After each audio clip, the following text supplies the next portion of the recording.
No, I never believed much in ghosts, said the doctor, but I was always rather afraid of them. Have you ever seen one? Asked one of the other men. The doctor took his cigar out of his mouth and contemplated the ash for a moment or two before replying. I have had some rather startling experiences, he said after a pause, during which the rest of us exchanged glances. For the doctor has seen many things and is not averse to talking about them in congenial company. Would you care to hear about one of them?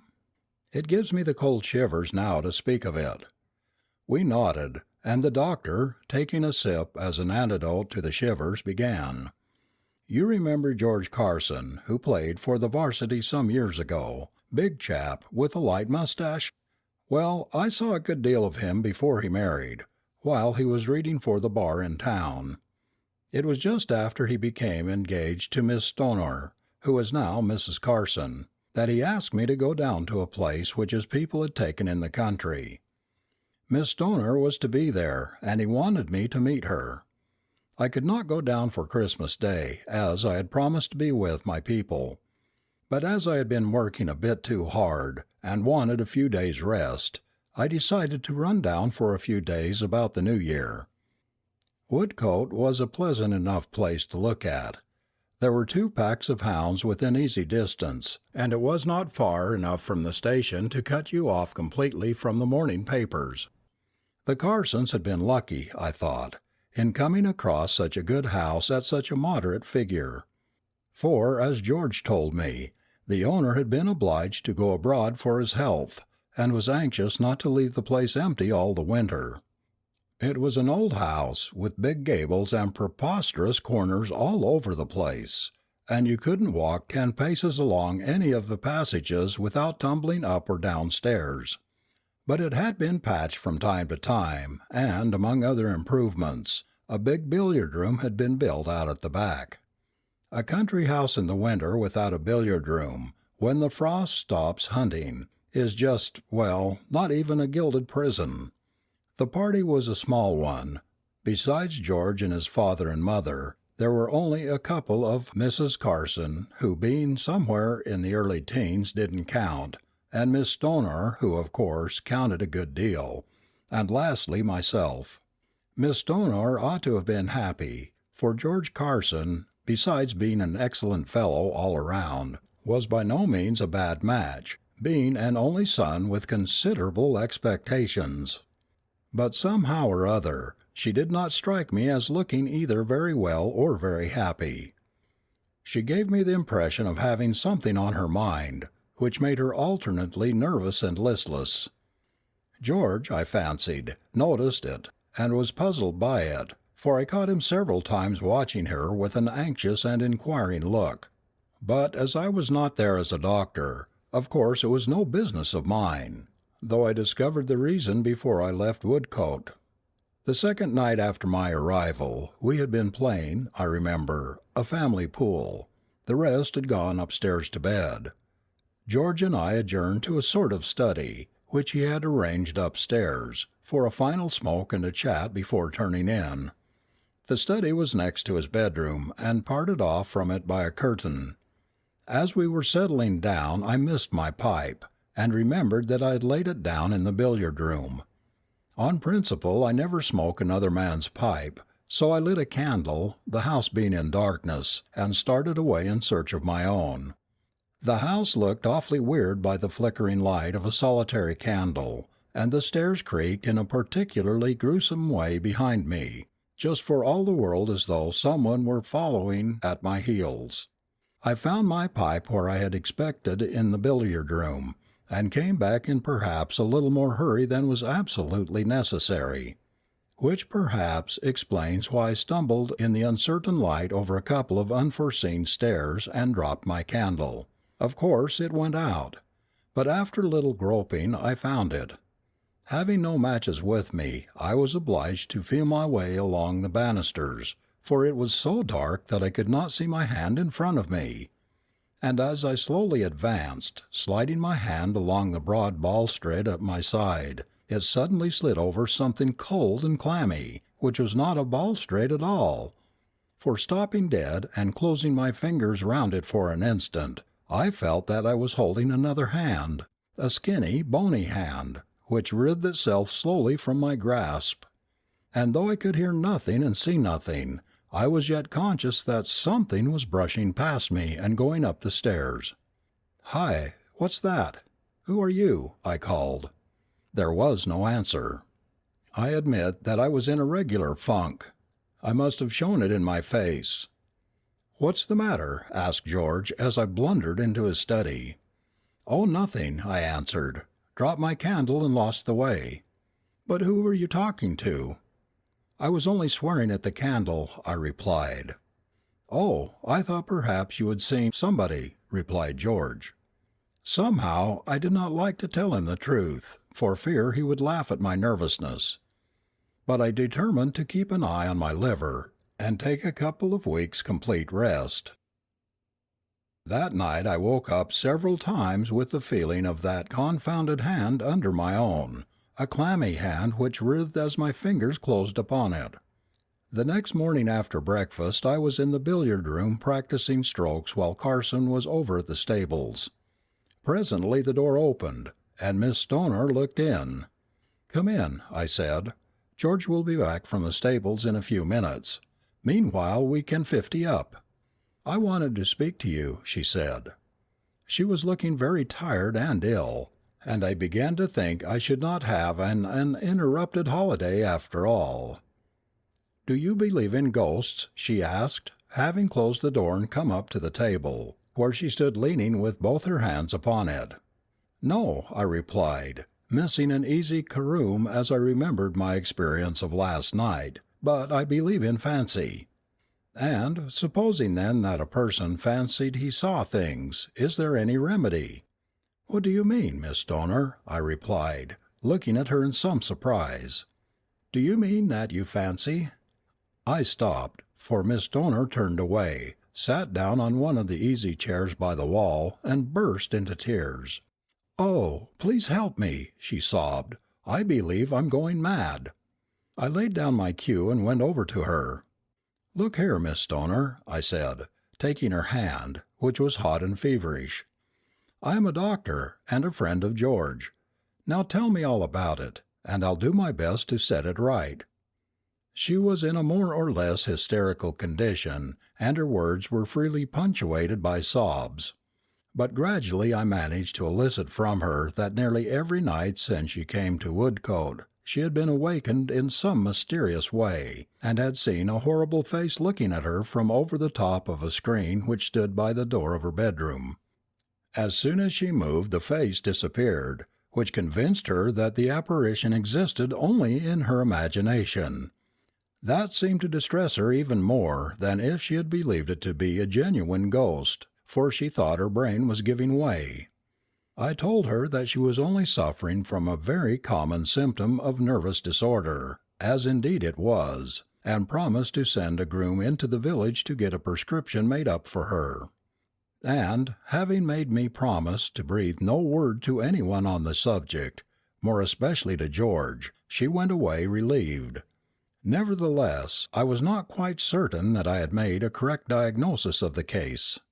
You see, I had been rather upset myself not many hours before. George was longer than I expected at the stable, and I was just going to find him when at the door I met Mrs. Carson. "Can you spare me a moment?" she said, as I held open the door for her. "I wanted to find you alone." "Certainly, Mrs. Carson, with pleasure. An hour, if you wish," I replied. "It is so convenient, you know, to have a doctor in the house," she said, with a nervous laugh. "Now I want you to prescribe me a sleeping draught. My nerves are rather out of order, and I don't sleep as I should." "Ah," I said, "do you see faces and such like things when you wake?" "How do you know?" she asked quickly. "Oh, I inferred from the other symptoms. We doctors have to observe all kinds of little things." "Well, of course, I know it's only a fancy, but it is just as bad as if it were real. I assure you it is making me quite ill, and I didn't like to mention it to Mr. Carson or to George. They would think I was losing my head." I gave Mrs. Carson the same prescription as I had written for Miss Stoner, though by that time the conviction had grown upon me that there was something wrong which could not be cured by medicine. However, I decided to say nothing to George about the matter at present, for I could hardly utilize the confidence which had been placed in me by Miss Stoner and Mrs. Carson, and my own experience of the night before would scarcely have appeared convincing to him. But I determined that on the next day, which was Sunday, I would invent an excuse for staying at home from church and make some explorations in the house. There was obviously some mystery at work which wanted clearing up. We all sat up rather late that night. There seemed to be a general disinclination to go to bed. We stayed all together in the billiard-room until nearly midnight, and then loitered about in the hall, talking in an aimless sort of fashion. But at last Mrs. Carson said good night, with a confidential nod to me, and Miss Stoner murmured, "So many thanks, I've got it," and they both went upstairs. George and I parted in the corridor above. Our rooms were opposite each other. I did not begin undressing at once, but sat down and tried to piece together some theory to account for the uncanniness of things. But the more I thought, the more perplexing it became. There was no doubt whatever that I had put my hand on something extremely alive and extremely unpleasant the night before. The bare recollection of it made me shudder. What living thing could possibly be creeping about the house in the dark? It was a man's hand, of that I was certain from the size of it. George Carson was out of the question, for he was in his room all the time. Nor was it likely that Mr. Carson Sr. would steal about his own house in his socks and refuse to answer when spoken to. The only other man in the house was an eminently respectable-looking butler, and his hand, as I had noted particularly when he poured out my wine at dinner, was plump and soft, whereas the mysterious hand on the balustrade was thin and bony. And then, what was the real explanation of the face which had appeared to the two ladies? Indigestion might have explained either singly.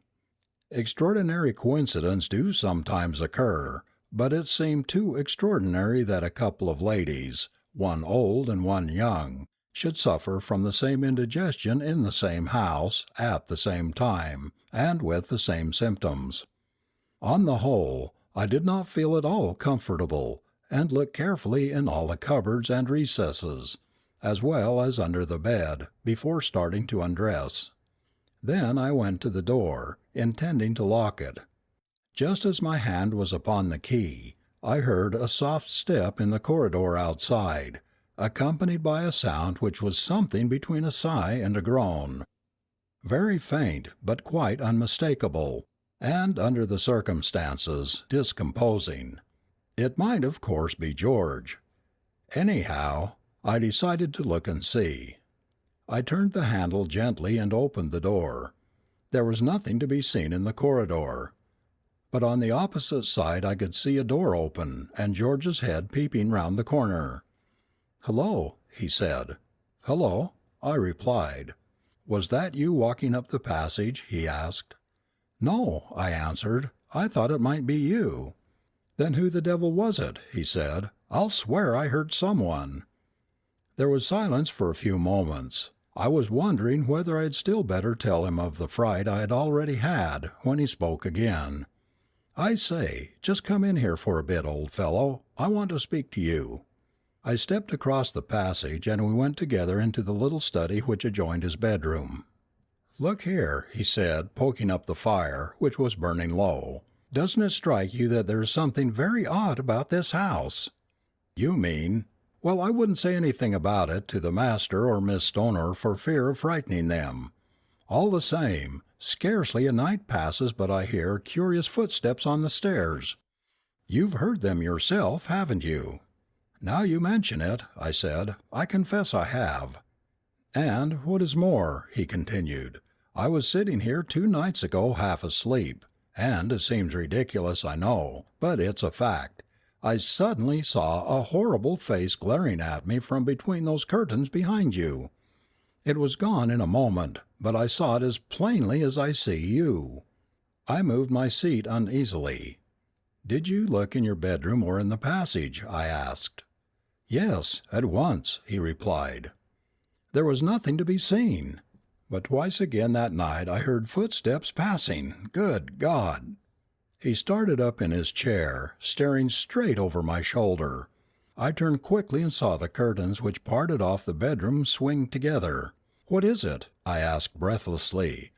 "I saw it again! The same face, between the curtains!" I tore the curtains aside and rushed into the next room. It was empty. The lamp was burning upon a side table and the door was open, just as George had left it. In the passage outside all was quiet.